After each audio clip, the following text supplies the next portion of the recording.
Hey everybody, Sean Lee here with Elevated Retirement Group. I get asked all the time, what is my philosophy or what do I think about risk tolerance? How should we be invested? How much fluctuation should I have in my portfolio? And really, what does risk tolerance mean? So my answer is always the same, and I wanted to share that with you today. Now, instead of looking at risk tolerance, which is kind of an arbitrary number, I want to focus on fluctuation of your assets. And so let's use an example. We teach a lot of different classes. We speak publicly on a lot of different subjects, but when we start to talk about risk tolerance and fluctuation, I want to put it in this context. Now, if you think about it, when you're asked the question, are you comfortable losing 10% or gaining 20% of in your portfolio? Well, sure, I love the upside, I love the 20%, and yeah, I'm okay with 10% downside.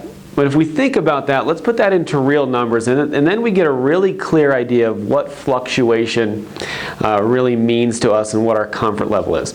So if I have a $500,000 portfolio, for example, and I lose 10%, what is that? What does that equate to? Well, that equates to $50,000. Starts to bring things a little bit more clear. Now, are you comfortable with that sort of fluctuation? So am I comfortable with my $500,000 portfolio losing $50,000? Maybe I am, maybe I'm not. But let's take that a step further. Now, when we look at getting closer to retirement, how many years did it take to save that $50,000 that you said that you were comfortable with losing at 10%?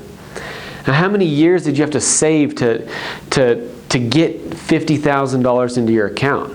But let's take that one step further.